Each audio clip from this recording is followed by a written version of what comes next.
Sabemos que os negros foram retirados à força de suas tribos lá na África e foram escravizados em vários países do continente americano, inclusive no Brasil. Mas será que o povo negro aceitava passivamente toda essa violência? Mas é claro que não. Inclusive, toda a sua história de luta e resistência resultou em diversas conquistas de direitos contemporâneos. A história da escravidão no Brasil e em diversos outros países é marcada pela crueldade e pela violência com que os negros eram tratados. A falta de liberdade em si, aliada a essas violências, motivaram a população negra à resistência.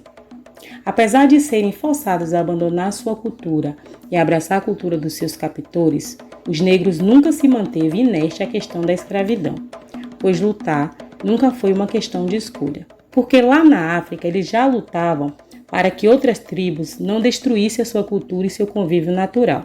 Ao ser capturado, iniciava-se a luta pela sobrevivência, seja nas mãos das tribos inimigas ou no porão de algum navio negreiro. A fase mais conhecida da resistência à escravidão foram as revoltas que visavam a conquista da liberdade, sobretudo no século XIX, quando essas lutas foram intensificadas. A resistência à escravidão, porém, não acontecia visando somente a liberdade, mas foi também frequentemente utilizada como forma de corrigir o excesso de tirania cometida por senhores e feitores. Os escravizados se organizavam de diferentes maneiras contra a escravidão. Dentre elas, podemos citar as revoltas violentas que resultavam muitas vezes no assassinato dos senhores e dos feitores. As fugas individuais e coletivas, que também resultavam em formação de mocambos e quilombos, mas esse assunto falaremos mais adiante. As revoltas violentas aconteciam porque muitos povos africanos escravizados possuíam um histórico recente de envolvimento com guerras, como foi o caso dos Nagôs e dos Alsáce. A existência da escravidão, porém, não se resumia apenas a essas já mencionadas. Existia ainda medidas mais extremas, como era o caso do suicídio e do aborto. Nesse vídeo, veremos algumas das resistências utilizadas pelos povos negros aqui no Brasil. Revoltas e quilombos. Embora não tivessem sido as únicas formas de resistências coletivas sobre a escravidão, revolta e formação de quilombos foram uma das mais importantes. A revolta ela se assemelha a ações coletivas comuns nas histórias de outros grupos subalternos, mas o quilombo foi um dos movimentos típicos dos escravos. Dentre eles, vamos destacar a balaiada e o quilombo de Cutucá.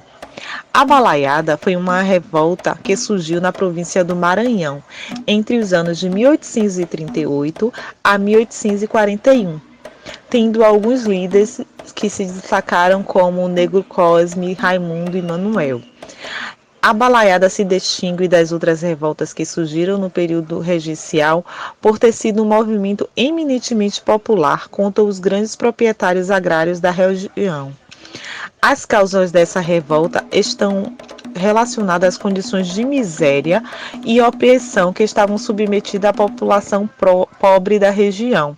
Naquela época, a economia agrária do Maranhão atravessava um grande período de crise e a principal riqueza produzida pela província, que era o algodão, sofria forte concorrência no mercado internacional e com isso o produto perdeu preço e compradores no exterior. Então, essa causa que é ligada à pobreza da população da província maranhense e bem como também à insatisfação dos desmandos políticos dos grandes fazendeiros da região. Estes lutavam pela hegemonia política e não se importavam com a miséria da população, a qual ainda sofria com a injustiça e abuso de poder pelas autoridades. A situação dos revoltosos piorou ainda mais quando o experiente militar coronel Luiz Alves Lima, futuro Duque de Caxias, assumiu o comando de todas as tropas do Maranhão, Piauí e Ceará. As tropas eram compostas por mais de 8.000 homens. Não sem esforços, o coronel derrota Raimundo Gomes, o qual cercado e isolado, se rende à entrega à vila de Caxias às tropas oficiais. Em 1840, o recém-coroado imperador Dom Pedro II resolve anistiar os rebeldes que se entregaram. Imediatamente, mais de 2.500 balaios se rendem. Com isso, Luiz Alves esmaga definitivamente aqueles que continuavam lutando em 1841. Nesse ano, Cosme Bento é capturado e enforcado. Por sua vez, o vaqueiro Raimundo é expulso da província e morre no caminho para São Paulo. Ao retornar vitorioso à capital, o coronel Luiz recebeu o título de Barão de Caxias por ter sufocado essa revolta social. Enquanto os dois partidos lutavam pelo poder na província, a crise econômica se agravou ainda mais pela concorrência do algodão norte-americano. Isso provocou uma situação insustentável entre a elite e a população carente. Apesar dessa situação, os ruralistas instituíam a lei dos prefeitos, que permitiam a nomeação dos prefeitos pelo governador da província e causaram vários focos de revolta, nisso dando início à balaiada. A outra seria o Quilombo de Cutucá. Localizado nas matas próximas à região urbana de Recife e Olinda, os quilombos de Cutucá se formou provavelmente entre os anos de 1817 e 1818. Eles foram descobertos pela tropa imperiais e ali ficaram em razão da repressão e revolução pernambucana. O primeiro registro da atividade naquelas matas foi dado em novembro de 18, quando foram identificados 11 negros vivendo na região. Segundo o relato das tropas, eles já haviam atacado a população local e algumas vezes chegado a matar pessoas. Os números de negros no quilombo aumentaram muito.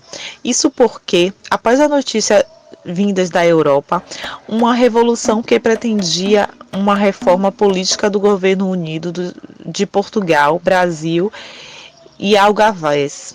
O país entrou em polvorosa e a província de Pernambuco, que já conhecia por suas tensões políticas, voltou a se tornar um ambiente dividido. Os proprietários de escravos acharam uma boa estratégia armar seus cativos e outros diversos membros da população não branca, o que facilitou as fugas para os quilombos. O fato de os negros estarem armados só piorou a situação já preocupante para a elite. E o novo governo da Junta Pernambucana, eleito em 1821, Gervásio Pires, tornou-se esse o problema da pauta em algumas reuniões do governo. Em fevereiro do ano seguinte, é publicada uma portaria cujo objetivo é a extinção do quilombo, autorizando o capitão mor da vila de Guaraçu a armar qualquer um que se dispusesse a combater o ajuntamento de negros fugidos. A portaria também anunciava a multa aos proprietários dos escravos que fossem encontrados. O quilombo sobreviveu ao golpe dado em Gervásio Pires em setembro de 1822 e o novo governo, a Junta dos Matutos, continuou sua repressão, dessa vez com o plano de cercar as matas e cortar os acervos dos quilombolas e suprimentos. Os que foram presos no processo acabaram soltos durante a Pedrosa, revolta do militar Pedro Pedroso, com conotações raciais, que ocorreu em fevereiro de 1823. Ele fez questão de soltar muitos não brancos das cadeias e, em compensação, prender os europeus. Na metade de 1823, o quilombo sofreu forte golpe que durou 6 dias inteiros de perseguição. Poucos conseguiram fugir. Uma maior preocupação das matas volta a ocorrer no contexto das lutas entre o governo brasileiro e a Confederação do Equador em 1824, findando o movimento.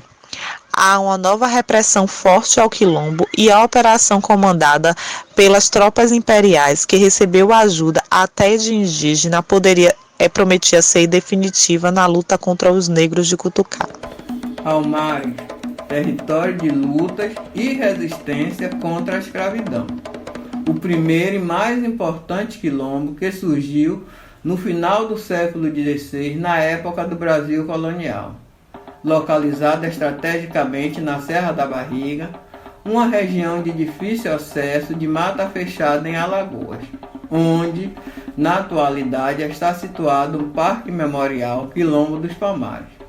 Tal mocambo chegou a ser povoado por mais de 20 mil habitantes, pois tem na sua origem a união de diversos mocambos, dentre eles Aqualcune, Adalactuxe, Subupira e o Mocambo do Macaco. Este último, localizado na região central de Palmares, era o centro das decisões políticas e religiosas.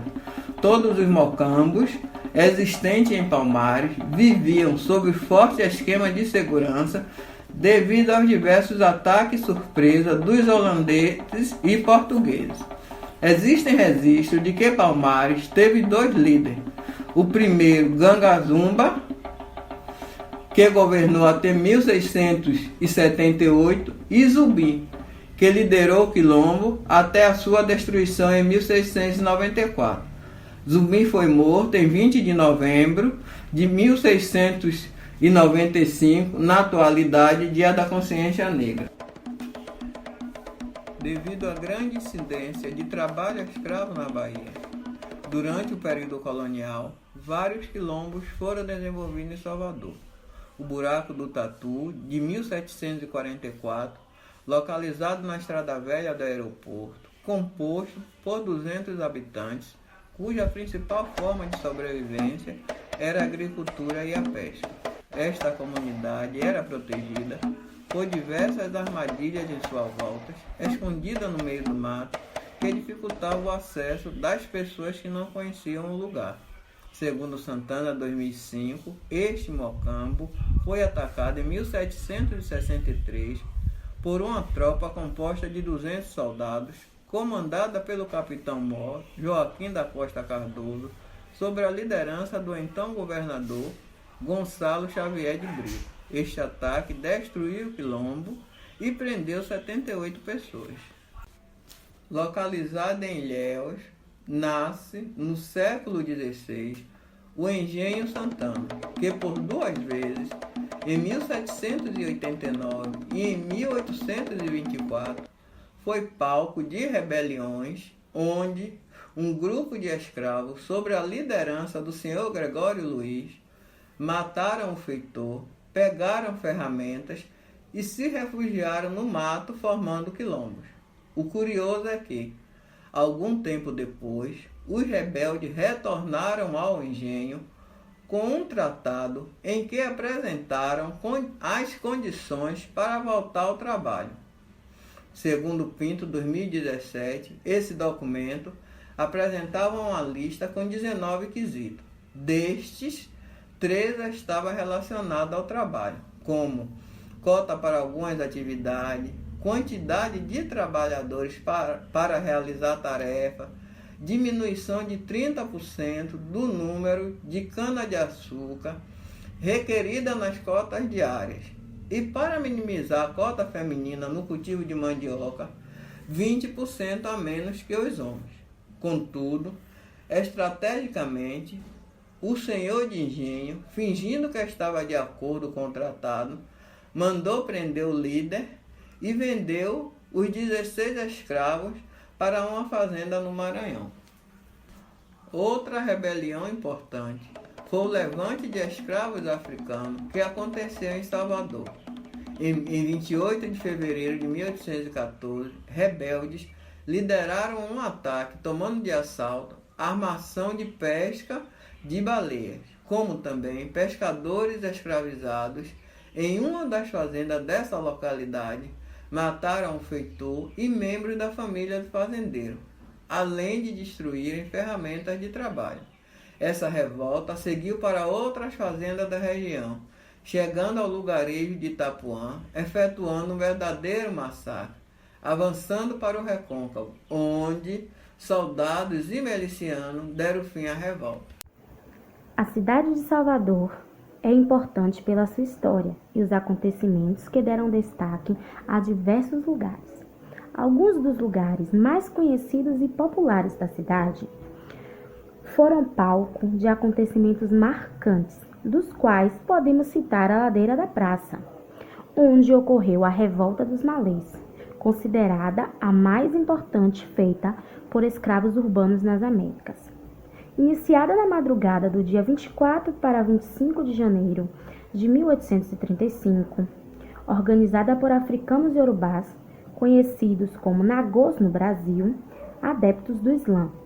Porém, também contou com a participação de negros não muçulmanos, escravos e libertos, como também de outras nações que não os Nagôs. A revolta teve participação de cerca de 600 rebeldes e teve como resultado cerca de 50 rebeldes mortos em combate e 9 pessoas mortas por eles. Como resultado da Revolta dos Malês, outro local da cidade ficou marcado. No Campo da Pólvora, em 14 de maio de 1835, mesmo ano da revolta, 4 africanos foram fuzilados, de modo que foi cumprida a pena de morte a qual haviam sido condenados devido à participação na Revolta dos Malês. Seus corpos foram enterrados numa cova comum de um cemitério vizinho, destinado a indígenas, escravos e livres. Foram eles: Jorge da Cruz Barbosa, nome africano, Ajaí, Nagô, Liberto, Pedro, Nagô, carregador de cadeira e escravo, Gonçalo e Joaquim, escravos e nagôs. Outro lugar popular da cidade de Salvador e conhecido mundialmente é o Largo do Pelourinho, localizado no centro histórico de Salvador, na antiga freguesia da Sé. Foi, durante o período colonial, o palco de suplício, punição corporal, tortura de homens livres, principalmente de africanos escravizados que tivessem cometido crimes individuais ou participado de revoltas. Atualmente, é um dos lugares mais populares da cidade e conhecido como ponto turístico, principalmente pela preservação cultural da religiosidade e resistência negra. Manuel Congo. Em 5 de novembro de 1838, nas terras do capitão Mor Manuel Francisco Xavier, um grupo de aproximadamente 80 escravos fugiu para as matas próximas, conhecidas como Matas de Santa Catarina. No percurso, roubaram mantimentos e equipamentos e uniram-se a escravos de outras fazendas. Pretendiam construir comunidades quilombolas. Entre todos os fugitivos, a maior parte era composta por africanos. O pânico entre autoridades e fazendeiros motivou uma rápida organização do aparato militar. Ainda em novembro de 1838, muitos fugitivos tinham sido mortos, presos e castigados. Manuel Congo, escravo com ofício de ferreiro, foi denunciado como líder da revolta e o único a ser condenado à morte. Seu enforcamento foi em Vassouras, em 6 de setembro de 1839, em local conhecido como Largo da Pedreira e hoje transformado em memorial. Quilombo Maria Conga. Identificada e reconhecida pela Fundação Cultural Palmares em 2007, a comunidade que se identifica como remanescente de Quilombo Maria Conga forma um bairro bem próximo ao centro de Magé, cidade localizada no fundo da Baía da Guanabara. Registros oficiais da Prefeitura reconhecem a importância histórica do local para o município, pois Maria Conga, que teria chegado ao Brasil no início do século XIX e fundado ali uma comunidade de fugitivos, representa a luta pela liberdade dos africanos e de seus descendentes. Ao longo do século XIX, a região do Recôncavo da Guanabara foi marcada pela presença de muitos quilombolas que mantinham intensa relação com escravos de plantações, taberneiros e remadores de cidades próximas, formando uma complexa rede social de apoio a fugas. Vários quilombos tornaram-se símbolos de resistência e preservam a cultura negra. Apesar da Lei Áurea ser assinada, pondo fim à escravidão no Brasil, o problema passou a ser outro: falta de emprego, moradia e de direitos iguais. A luta negra pela conquista de igualdade nunca cessou. Houve e há resistência. Algumas leis foram criadas para tentar amenizar a degradação histórica que os negros sofrem desde o século XV. Em 9 de janeiro de 2003, foi aprovada a Lei nº 10.639, que estabelece as diretrizes e bases para incluir no currículo oficial da rede de ensino a obrigatoriedade da temática História e Cultura Afro-Brasileira, com o objetivo de construir uma sociedade que reverencie e conheça a história, a luta e o sofrimento, além das conquistas da comunidade negra.